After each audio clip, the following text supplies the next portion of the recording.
macha allah di nuyuwaat internautes yooyu nga xamante ni da ngeen a teel a pointé di commenté alors ñu ngi leen ciy jaajëfal bu leen fàtte seen i question wala seen i suggestion Arona dina ci dikk ngir indil leen ci ay éclairage alors Arona on va essayer d'avancer ginnaaw page boobu ñu ubbiloon CAN bi football bi en général dañuy ñëw nag ci actualité réew mi vite fait Arona 7 décembre am na lu ñu taxoon a daje Grand Théâtre National ak Ousmane Sonko ak njabootam sympathisants yi mu nekkoon journée d'hommage martyrs et victimes yi barki Dembo Ndiaye dañu gis ni tamit sunu benn naataango di réalisateur Abdou Karim projeté benn film sur Diomaye tuddee ko de la prison au palais nu gis ni PM ñu bëri remarqué absence am invité nañ ko invité nu ko lu tax ñëwul peut-être boo ci amee sa njàngat nga wax nu en tout cas film bi projection bi indi tolle indi polémique ci toile bi ba ci ku mel ni Cheikh Bara Ndiaye moom il n'a pas tardé à réagir ci intrigue bi ci film bi synopsis bi ni nu ko bindee mu mel ni l'acteur principal du film wala l'artisan ci li fi xew yëpp muy Ousmane Sonko mel na ni xaw na absent ci film bi ni mu tëddee sa njàngat ci film boobu nga xamante ni Diomaye leen ko jagleel ci jaar-jaaram ci fukki fan yi nga xamante ni ci lañ ko porté au pouvoir nu gis ci Sonko absent ci et tamit yëf yi indi tolle ku ci nekk di ci amal sa gis-gis Arona. Bon de la prison au palais dafay nekk ñaari agenda yu wuute man ci li ma jàpp dama jàpp ni ñaari agenda yu wuute la donc kenn ku ne ak ni ngay doxalee kenn ku ne ak vision bi nga yor kenn ku ne ak gis-gis bi nga yor naka dinaa dégg mais am na mooy y a la rupture séparation bi am na. oui séparation bi am na il faut qu'on reconnaît que séparation bi am na que Sonko ak Diomaye nekkatul Sonko mooy Diomaye mooy Sonko parce que boo xoolee lii am ak ni ñu doxalee kenn ku ne mi ngi tiire ci côté am seen vision mi ngi commencé di wute Sonko Assemblée nationale taxaw na ni je travaille pour Sénégal je suis le premier ministre du Sénégal je suis pas le premier ministre de Diomaye en quelque sorte Sonko dem na dajale na njabootam cette journée des martyrs fële fanate la sax grand théâtre ok Diomaye aussi de son camp wala même bu fekkee moom nekkul lu mu programmé commencé na am staff commencé na am ay nit yu commencé di liggéey pour moom autour de lui ñoom it dañuy jéem a def seen projection def seen film pour maintenir aussi que ñoom aussi ils font partie de ce combat ils font partie de cette révolution maintenant Diomaye demul woon ci martyrs yi Sonko politiquement aussi mën na bañ a dem ci projection film Diomaye donc c'est difficile à dire mais de plus en plus affaire baa ngi bëgg mel ni Firawna ak Moussa ouais Firawna ak Moussa Firawna moo yar Moussa moo ko jàngal lépp moo ko wan lépp lu mu xam mais bi jël trône bi jàllee kenn war a taxaw exister Moussa dafa éliminer Firawna léegi nag kii est Firawna ici et kii Moussa ici je dis pas Firawna en tant que personne mauvaise mais Firawna en tant que leader bi jiite révolution bi taxaw parce que Firawna bi tombeek jamonoy Moussa Firawna boobu noonu charpentier la woon en quelque sorte defarkatu bois la woon ébéniste la woon du woon bokkul woon ci lignée bi bokkul woon ci lignée ñi doon pour doon Firawna bi ab négro la ab négrier ab négro bu jugee sud Égypte Soudan côté Abyssinie ak Soum mooy diggante actuelle Éthiopie tey di yoroon ab acham ak gobbam ak kiyam ngoosam di yatt di liggéey ci bois mu dem gis ni Égypte boobu empire bi dafa bari woon ñu doon population bi dafa bari woon mu bari woon ñiy faatu te ñiy faatu ñëpp dañ daan bokk en quelque sorte keesu néew bi te kees bi da daan délabré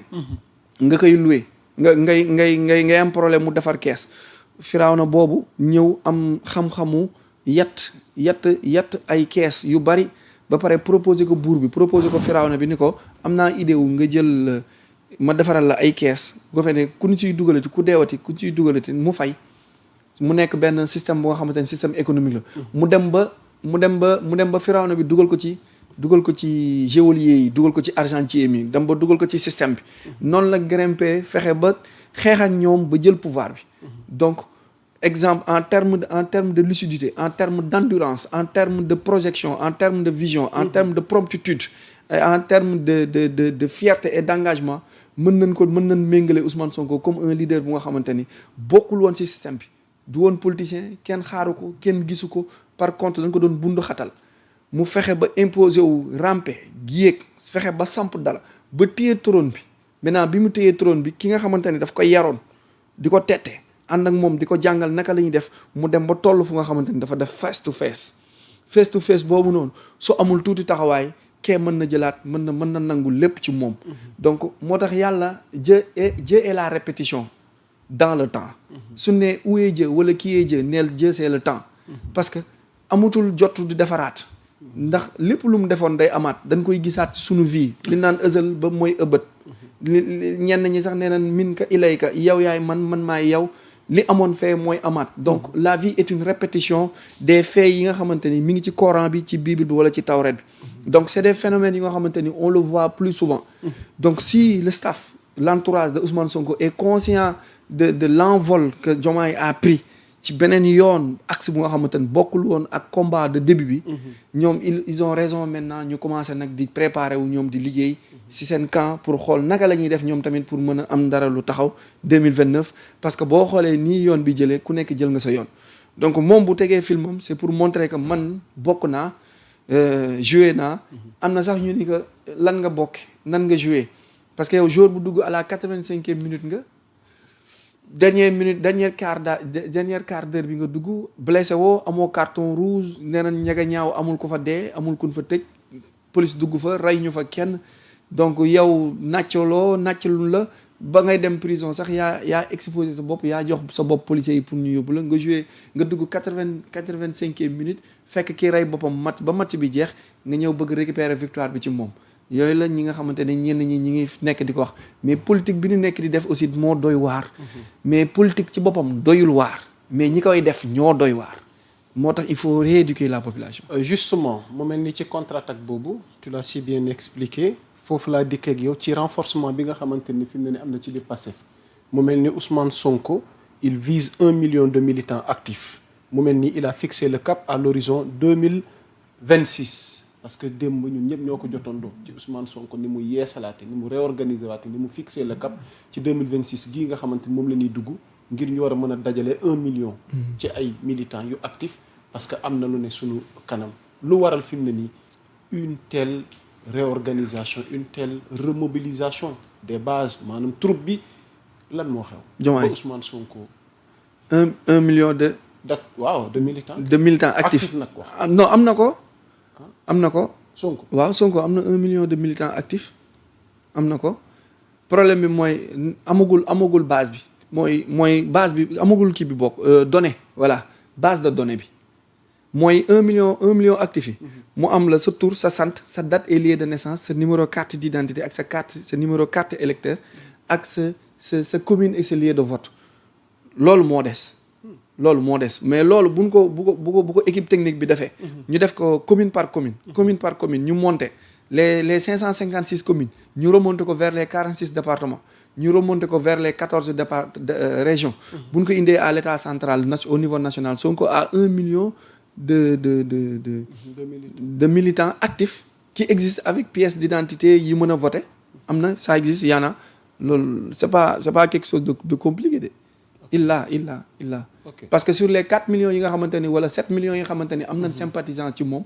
y a au moins 4 millions yi nga xamante ni am nañ âge de voter mooy am nañ 18 et plus maintenant ci 4 millions yooyu noonu am nga ci ñu tuddee ci benn 1/3 bu nga xamante ni ils sont actifs parce que nit ñi li ñu war a jaawale mooy sympathisants ak militants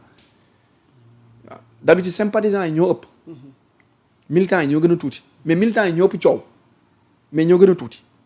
bariwuñ mais ñoo ëpp coow sympathisants yi mooy ñi nga xamante ne dañ ko bëgg te yàlla tax mais mën nañ bañ a politique mën nañ bañ a am carte mën nañ bañ a mën a voter ñooñu ñi ngi seen kër yi ak seen néeg yi toog militant bi mooy ki nga xamante ni mi ngi ci parti bi wala mi ngi sol tiset wala di sol kii boobu ci loxo yeeg mi ngi yore na carte waaw yore carte wala mu bokk ci instance yi di dund ñoo ñooy militants yi maintenant ci biir sympathisants yi mën nga ci am ak plus militants yi 1 million yu actif yu taxaw yu fixe mais 1 million doyul pour Ousmane Sonko pour 2024 pour 2029 du doy il faut que mu dem vers la barre des 4 millions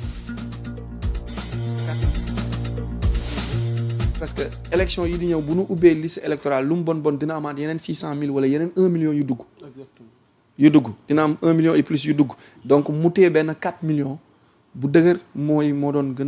gën a nekk doole quoi. ok alors balaa ñuy avancer ci yeneen point yi nga xamante ni mi ngi ñuy xaar Ousmane Sonko moom mi ñu nekkoon di wax léegi dafa jot il a reçu un prix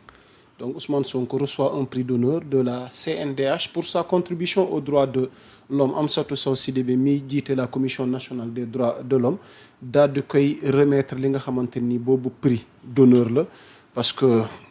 c'est une première au Sénégal que maanaam cette commission